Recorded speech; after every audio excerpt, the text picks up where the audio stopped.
আজকে আপনাদের সামনে যে বিষয়টি নিয়ে কথা বলবো সেটা হচ্ছে 90 থেকে 100 দিনের লেয়ার পুলেট মুরগি।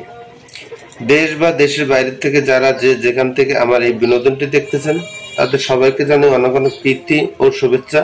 আশা করি সকলে ভালো আছেন এবং সুস্থ আছেন।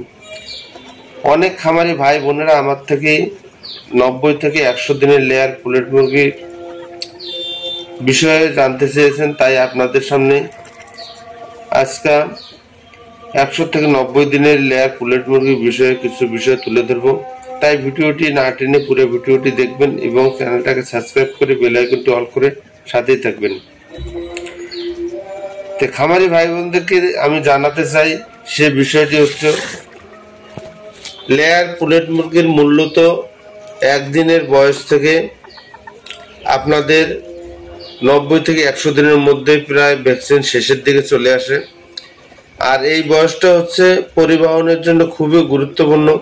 কারণ হচ্ছে আপনারা যখন 120 দিন বা 30 দিনের মুরগি নেবেন তখন দেখা যাচ্ছে যে এই মুরগিগুলো পরিবহনের জন্য একটু ঝুঁকিপূর্ণ হয়ে দাঁড়ায়।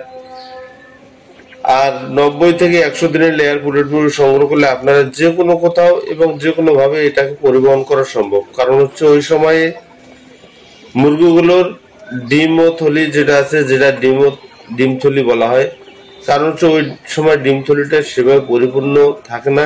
কাজেই যত বড় ঝাঁকি বা যে কোনো যানবাহনের জন্য খুবই উপযুক্ত সময়।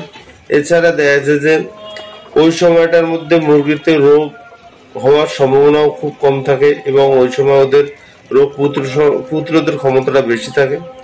তাই আমি খামারি ভাই বোনদেরকে বলবো আপনারা অবশ্যই যেন পারলে 90 থেকে 100 দিনের মধ্যে লেয়ার মুরগি সংগ্রহ করবেন, তাহলে আপনাদের জন্য সুবিধা হবে। সেটা হচ্ছে আপনাদের পরিবহনের জন্য সুবিধা হবে এবং ওই মুরগিগুলোকে আপনার ওখানে নিয়ে যাওয়ার পরে আপনারা আরো 2টা ভ্যাকসিন করে নেবেন, তাহলে দেখা যাচ্ছে যে আপনাদের ভ্যাকসিন কমপ্লিট হয়ে যাবে। আর একটা কথা সেটা হচ্ছে ওই বয়সের মুরগি সংগ্রহ করতে পারলে আপনাদের জন্য খুবই লাভবান, কারণ ওই বয়সের মুরগি নেবেন যাতে ছোট বড় না।